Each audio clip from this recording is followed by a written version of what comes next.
ஆக்சுவலாக என்ன தான் வந்து எனக்கு பயங்கரமான வந்து ஒரு பேக் எண்டில் ஒர்க் பண்ணுற ஒரு பயங்கரமான ஸ்கில் இருந்தாலும் கூட என்னிடம் ஏன் வந்து யாருமே வந்து ஒர்க் பண்ண மாட்டேங்கிறாங்க. என்னுடைய டீமுக்கு வர்றதே எல்லாரும் பயப்படுறாங்க. அதை நான் வந்து ஒரு ஒரு ஒரு விஷயத்தில் நான் வந்து அதை ஒரு அட்வான்டேஜாக பார்த்தாலும் கூட எனக்குள்ளே அந்த ஒரு ஃபீலிங் இருக்குது, ஏன் வந்து என்னை வந்து ஏற்றுக்க மாட்டேங்கிறாங்க. ஓகே, சில பேர்லாம் ரொம்ப நார்மலாக இருந்துட்டு அப்படியே வந்து ரொம்ப ஜாலியாக அவங்க வந்து அப்படியே வேலை பார்த்துட்டு அப்படியே லீடர்ஷிப் குவாலிட்டி அவங்ககிட்ட இருக்குது, அப்படியே வந்து மெயின்டைன் பண்ணி அழகாக வந்து அவர்களுக்கு கொடுக்கப்பட்ட ஒரு டாஸ்க்கை வந்து அவங்க கம்ப்ளீட் பண்ணிகிட்ருக்காங்க. பட் என் டீமுக்குள்ளே பயந்து பயந்து அவங்க வந்தாலும் கூட அவர்களை பயங்கரமாக ப்ரெஷர் பண்ணி தான் நான் செய்ய வைக்க வேண்டியது இருக்கே தவிர, அது மூலமாகவே நம்மகிட்ட வந்து எஸ்கேப் ஆகி தான் போகிறாங்களே தவிர, அவங்களால ஈஸியாக செய்ய முடிஞ்ச இந்த டாஸ்க்கை கம்ப்ளீட் பண்ணக்கூடிய அந்த ஒரு ஸ்கில் அப்படிங்கிறது என்னிடம் ஏன் இல்லை.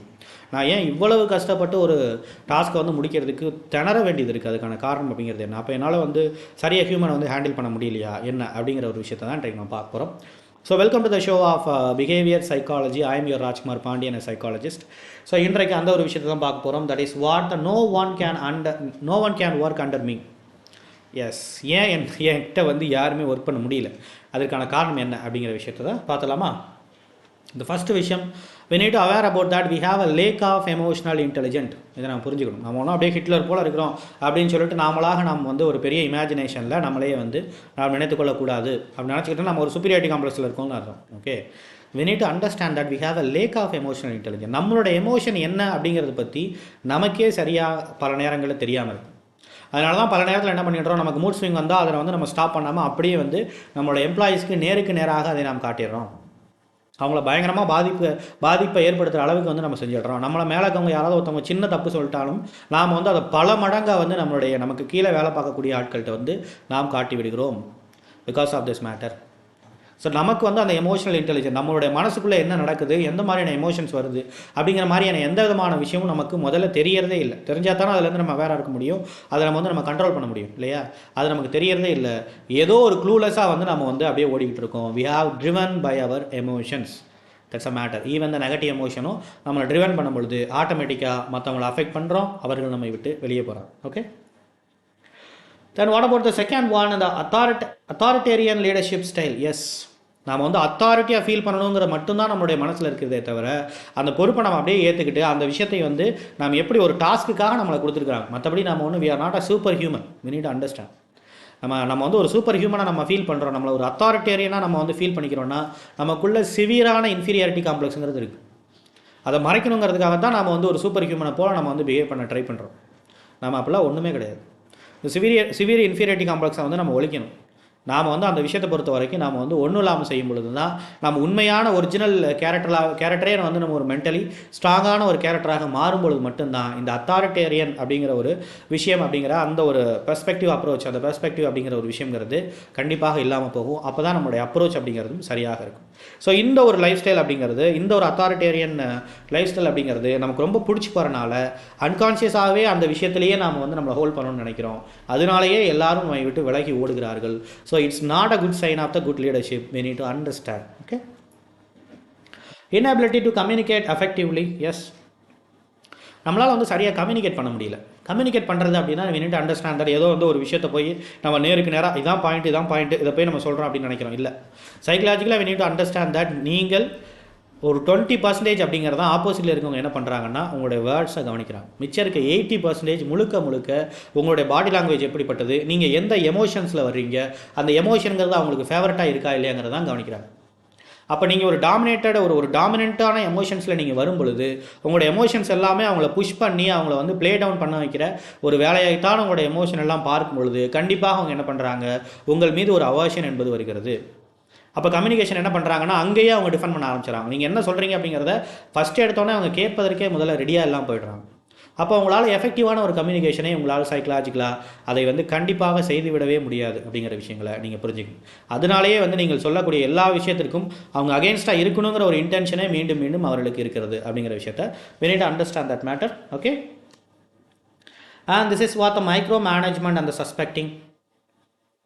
இது நமக்குள்ளே இருக்கக்கூடிய ஒரு பயத்தின் அடிப்படையில் வருது. இந்த மைக்ரோ மேனேஜ்மெண்ட் பண்ணாலே என்ன அர்த்தம் அப்படின்னா நமக்குள்ளே ஒரு பெரிய பயம் இருக்குது. அவங்க எங்கே தப்பாக பண்ணிடுவாங்களோ, தட் மீன்ஸ் நமக்கு ஒரு மிகப்பெரிய ஒரு பிலீஃப் இருக்குது, அவங்க தப்பாக தான் பண்ணுவாங்கங்கிற ஒரு பிலீஃப் அப்படிங்கிறது இருக்குது.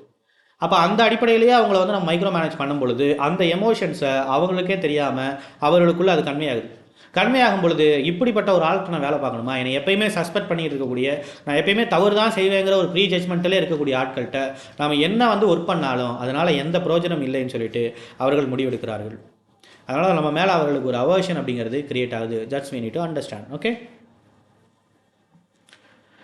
then we are getting the poor role model. Yes, அதே மாதிரி நாம் வந்து ஒரு நல்ல ஒரு ரோல் மாடலாக மற்றவர்களுக்கு இருக்க முடியாமல் போகுது.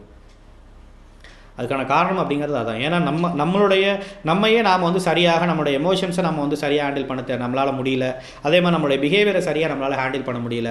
அப்போ ஆட்டோமேட்டிக்காக நம்மளால் என்ன பண்ணுறோம் அப்படின்னு சொன்னால் ஒரு புவர் ரோல் மாடலாகத்தான் அவர்களுக்கு நாம் தெரிகிறோம். அப்படி தெரியும் பொழுது கண்டிப்பாக நம்மகிட்ட இருந்து அவர்கள் விலகி ஓடத்தான் பார்க்கிறார்கள். That's a matter. Okay, taking advantages. Yes, நமக்கு ரோல் கொடுக்கப்பட்டுருச்சு அப்படிங்கிறனாலே நம்மளுடைய பர்சனல் வெஞ்சன்ஸு, நம்மளுடைய பர்சனலான எமோஷன்ஸ் எல்லாத்தையும் ட்ரைவ் பண்ணக்கூடிய ஒரு டூலாக வந்து இதை எல்லாத்தையும் நம்ம பயன்படுத்திக்கிறோம். என்னுடைய ஃபேமிலியில் ஏதாவது பிரச்சனை இருக்குன்னு சொன்னால் அதை அப்படியே நான் என்ன பண்ணுறேன்னு சொன்னால், அங்கே என்னுடைய மனைவி வந்து இல்லை என்னுடைய ஸ்பவுஸ் வந்து அடங்க மாட்டேங்கிறாங்கன்னு சொன்னால் இவர்களை நான் அடக்கி வைக்கிறது மூலமாக வந்து அந்த விஷயத்திற்கு நான் வந்து சாட்டிஸ்ஃபேக்ஷன் தேட ஆரம்பிக்கிறேன். என்னிட்ட அண்டர்ஸ்டாண்ட் தட். இது ஓப்பனாக நாம் ஒத்துக்கொள்ள வேண்டிய, இதை நாம் புரிஞ்சு கொள்ள வேண்டிய, நம்ம வந்து நம்மளையே அனலைஸ் பண்ணி பார்க்க வேண்டிய ஒரு விஷயம். சும்மா டிஃபைன் பண்ணிவிட்டு அப்படிலாம் இல்லை இப்படிலாம் இல்லை அப்படின்னு சொல்லிட்டு நம்ம இது பண்ணாமல் இந்த இடத்துல நாம் இந்த விஷயத்தை நாம் அனலைஸ் பண்ணித்தான் ஆகணும். That's a matter. ஸோ நாம் வந்து இந்த ரோலை வந்து ஒரு அட்வான்டேஜஸாக நம்ம எடுத்துக்கிறோமா, இது அட்வான்டேஜ் எடுத்துக்கிட்டு நம்ம வேறு ஏதாவது விஷயங்களை நம்ம ப்ளே பண்ணுறோமா அப்படிங்கிற விஷயத்தையும் நம்ம கண்டிப்பாக we need to be very aware about that. அப்போ தான் அந்த விஷயத்துலேருந்து நம்ம கண்டிப்பாக அந்த விஷயங்களை நம்ம செய்யாமல் இருக்கணும். That's a matter. ஓகே, செய்யாமல் இருக்க முடியும். அந்த third one is a lack of vision அந்த டைரக்ஷன் ஆர் த டைரக்ஷன். நமக்கு உண்மையிலேயே அவர்களை வந்து நம்ம எப்படி மேனேஜ் பண்ணுறதுன்னு பல நேரங்களில் நம்ம அப்படியே ட்ரை அவுட் ஆகி உட்காந்துரும். அவங்களை எப்படி வந்து நம்ம வந்து எந்த ஒரு விஷயங்களை நம்ம கொண்டு போகிறது அப்படிங்கிறது நமக்கு தெரியாமல் போயிடுது. எந்த ஒரு எய்மில் நோக்கி அவங்கள நோக்கி புஷ் பண்ணுங்கிறதே பல நேரங்கள் நமக்கு தெரியாமல் போயிடுது. அப்படியே நம்ம க்ளூலெஸ்ஸாக உட்காந்துறோம்.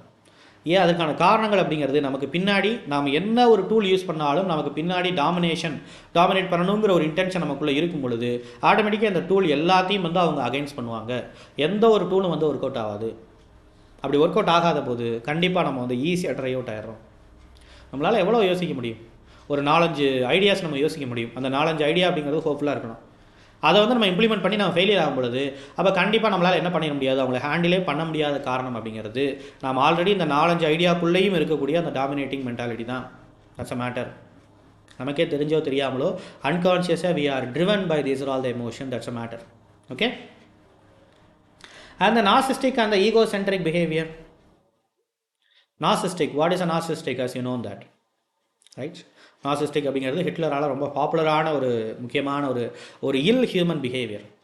அதாவது நான் ஒருவன் நல்லா இருப்பதுங்கிறதுக்காக எவ்வளவு பேரை அழித்தாலும் பரவாயில்லை, மற்றவர்களுக்கு என்ன ஆனாலும் பரவாயில்ல, என்னை எப்படியாவது நான் காப்பாற்றிக்கணும்னு நினைக்கக்கூடிய ஒரு ஆன்சைட்டி, ஒரு இனம் புரியாத ஒரு பயத்தினுடைய வெளிப்பாடு தான். என்னை யாருமே காப்பாற்ற முடியாது, யார் மேலே எனக்கு நம்பிக்கை இல்லை. ஸோ என்னை நானே காப்பாற்றிக்கணும், அப்போ மற்றவங்களை அழிச்சாவது நான் காப்பாற்றிக்கணுங்கிற ஒரு நார்சிஸ்டிக்கில் போகும் பொழுது ஆப்போசிட்டில் இருக்கவங்களுக்கு அது எப்படி கம்யூனிகேட் ஆகுது, அவர்கள் நம்மளை எப்படியாவது அவர்கள் முழுக்க எதிரியாகத்தான் பார்க்கணும், நம்மளை எப்படியாவது அவங்க டாமினேட் பண்ணணுங்கிறதான் பார்ப்பாங்க. ஸோ ஒட்டு மொத்தத்தில் இது மூலமாக ஏற்படக்கூடிய கான்ட்ரடிக்ஷனால் நம்மளால் we can go more. That's a matter. Okay, அந்த egocentric behaviour it's also matter. நம்மளோட ஈகோவை வந்து நம்ம ஃபீட் பண்ணிக்கணுங்கிறதுக்காக, அதை ஃபீட் பண்ணுங்கிறதுக்காக இந்த மாதிரியான பொறுப்புகளை, ரெஸ்பான்சிபிலிட்டிஸை நம்ம யூஸ் பண்ண ஆரம்பிக்கும் பொழுது ஆட்டோமேட்டிக்காக நமக்கு வந்து ஒரு மிகப்பெரிய ஒரு பிரச்சனையில் நம்ம மாட்டிக்கிறோங்கிற we need to understand that matter. What to do? Emotional intelligence training is a matter. Yes, நம்ம ஆன்லைன் கவுன்சிலிங் மூலமாக நம்ம என்ன செய்கிறோம் அப்படின்னா we are giving the emotional intelligence training. அப்படின்னா என்ன அர்த்தம்னா ஒரு இண்டிவிஜுவல் ட்ரைனிங் தரோம். அதாவது 4 பேர்த்த வந்து ஜூம் மீட்டில் வச்சுக்கிட்டு நம்ம எல்லாத்துக்கும் வந்து ஒரு பேப்பர் ப்ரெசன்டேஷன் கொடுக்குற மாதிரி இல்லை. இது முழுக்க ஒரு 1 hour அப்படிங்கிறது உங்கள் கூட இண்டிவிஜுவலாக உங்களுடைய பிரச்சனையில் அண்டர்ஸ்டாண்ட் பண்ணிவிட்டு இந்த டாமினேட்டிங் பிஹேவியரை நம்ம எப்படி வந்து பேக்கப் எடுக்கிறது, இந்த விஷயத்தை நம்ம எப்படி வந்து நம்மகிட்ட இருந்து இந்த விஷயங்களை எப்படி வந்து நம்ம வந்து இதை எடுக்கிறது, ஓகே, இந்த விஷயங்கள் இனிமேல் வந்து நடக்காத அளவுக்கு நம்ம எப்படி பார்த்துக்கிறது, இந்த மாதிரியான விஷயங்களை இண்டிவிஜுவலாக 1-to-1 கவுன்சிலிங் செக்ஷன் மூலமாக we are going for the emotional intelligence training அப்படிங்கிற விஷயத்தை கொடுக்குறோம்.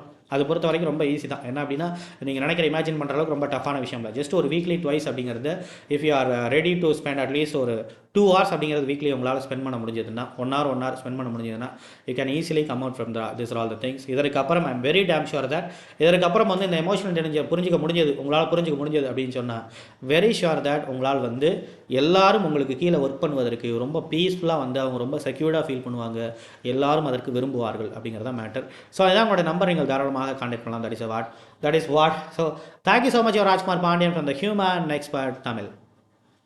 That is what.